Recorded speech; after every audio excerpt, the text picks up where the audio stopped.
Senate Democrats are privately acknowledging that President Trump will be very tough to beat in November if the economy stays strong and he draws on the substantial advantages of running as an incumbent.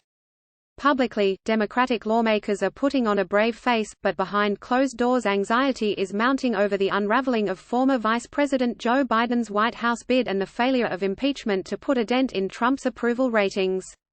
One of the chief concerns is that Trump, who has a virtually uncontested path to the Republican nomination, will have a big head start to prepare for the general election.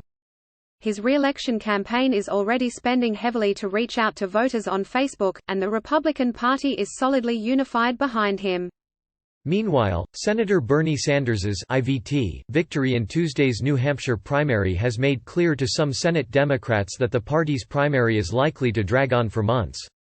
In particular, they worry the party will remain divided until the summer convention and fear a reprise of 2016, when lingering resentment among Sanders's supporters over the Democratic National Committee's favoritism toward eventual nominee Hillary Clinton dampened voter turnout in the fall. I hear comments all the time that after what's happened in the first two primaries we only have a 50-50 chance. It's not looking good, said a Democratic senator who requested anonymity to talk about the private concerns of colleagues. One of the biggest surprises to lawmakers is the poor performance of Biden, who has performed well against Trump in hypothetical matchups. Though Biden led his Democratic rivals in national polls over the past several months, he finished in fourth place in the Iowa caucuses, with 15% of the vote, and dropped to fifth place in the New Hampshire primary, with a paltry 8%. Other red flags are Trump's resilient approval rating, despite months of an impeachment inquiry followed by a weeks-long trial, and the amount of money his campaign is raising and spending. The Democratic senator said mounting anxieties are reflective of not just the candidacies but of how Trump is raising all this money and how he's really focused. They're targeting their people, they're going to get their people out, the lawmaker added. An analysis by The Guardian newspaper found that Trump spent nearly $20 million on 218,000 Facebook ads in 2019, far surpassing the leading Democratic candidates. That dynamic has only begun to shift recently as former New York City Mayor Michael Bloomberg has spent more than Trump on Facebook and Instagram ads since January 1. But Bloomberg, a billionaire who is self-financing his campaign, didn't compete in Iowa and New Hampshire, and it remains to be seen if the one-time Republican can energize Democratic voters. Bloomberg has only recently emerged as a viable candidate, and some Democratic senators wonder how well a businessman who amassed tens of billions of dollars through a publishing company catering to Wall Street clients will play with the base. Trump has also reported impressive fundraising numbers.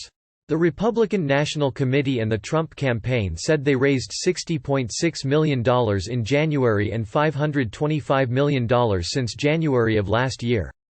The Democratic presidential field and the Democratic National Committee raised a combined $580 million in 2019, but much of what the candidates have raised has been quickly spent in the battle for the nomination. Democratic candidates have also had to weather attacks from each other.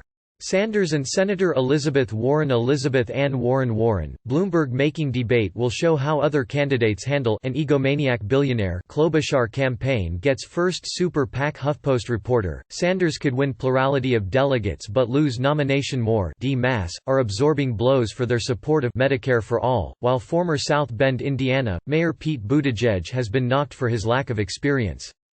Biden, meanwhile, has been forced to defend controversial votes he cast during a long Senate career.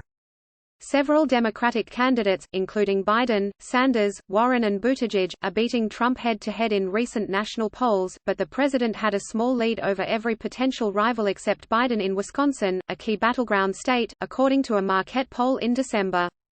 The chief worry among congressional Democrats is that if the party doesn't settle on a nominee until the convention in mid-July, Trump will have a substantial organizing advantage. You hear everybody talk, if we take all that time, how are they going to be able to get organized to combat what the president is doing, the senator said. A second Democratic senator confirmed there is broad concern among colleagues over what they see as a difficult path to beating Trump and stressed that is why it will be extremely important for everyone to embrace the eventual nominee, even if that candidate is viewed by some as too liberal or too moderate. It is a concern because we had such a bitter divide 4 years ago, the senator said, referring to the misgivings Sanders supporters had over Clinton winning the nomination. The lawmaker noted that the public has gotten used to what Democrats, and many Republicans, see as Trump's outrageous behavior while the president has racked up a string of recent accomplishments, such as the United States-Mexico-Canada Agreement, a truce in the trade war with China and strong employment numbers. It's given him a lot to talk about, and people have kinda become used to his misbehavior, the second senator said. I think everyone's very nervous right now, and that nervousness is contributing to this sense of, whoever wins the nomination, we've got to be there together. Publicly, some Democratic lawmakers insist they're feeling optimistic after Iowa and New Hampshire, where Sanders, a candidate many of them view as less electable than Biden, tied for first and won outright, respectively. I love the fact that we had the highest voter turnout, I think, above 2008. That's very exciting, Senator Debbie Stabenow D. Mitch said of the New Hampshire primary, where nearly 300,000 people cast ballots. We're just beginning the primary process, but I think this is very positive.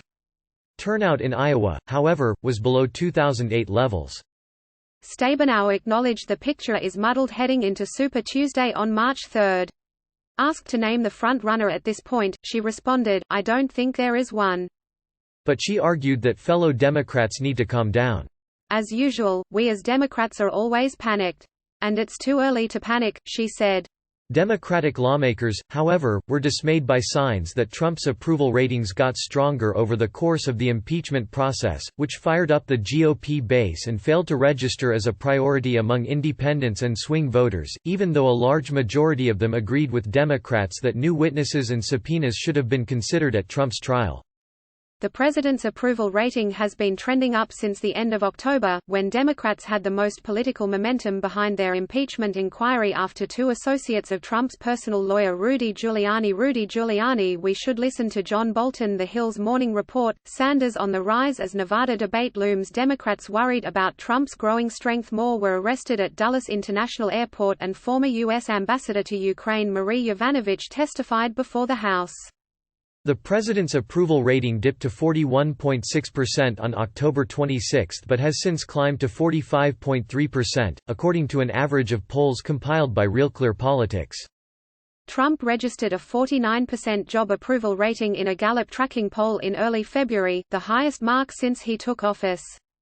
Senator Ben Cardin Lewis Cardin. Democrats worried about Trump's growing strength. Senate Democrats queasy over Sanders as nominee. Schumer, Trump address demagogic, undignified, highly partisan. Moore DMD, said he's surprised that Trump's conduct, which GOP senators such as Senator Lamar Alexander Democrats worried about Trump's growing strength. The Hill's Morning Report, Ag Bar, GOP senators try to rein Trump in overnight defense. Senate votes to rein in Trump war powers on Iran, Pentagon shifting, 8B to border wall, U.S. Taliban negotiate 7-day reduction in violence. More 10, and Lisa Ann Murkowski. Democrats worried about Trump's growing strength. The Hill's Morning Report, Ag Bar, GOP senators try to rein Trump in overnight defense. Senate votes to rein in Trump war powers on Iran, Pentagon shifting, 8B to border wall, U.S. Taliban negotiate 7-day reduction in violence. More Alaska have called inappropriate and shameful, hasn't had more of an effect on public opinion. I think it's not that things aren't going well for Democrats, I don't think that's the case. I think things are going better for Donald Trump than expected.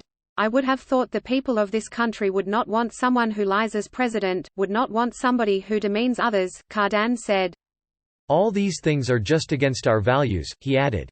I thought that in time would erode a significant amount of support, and although it has eroded some of his support, it's much less than I thought.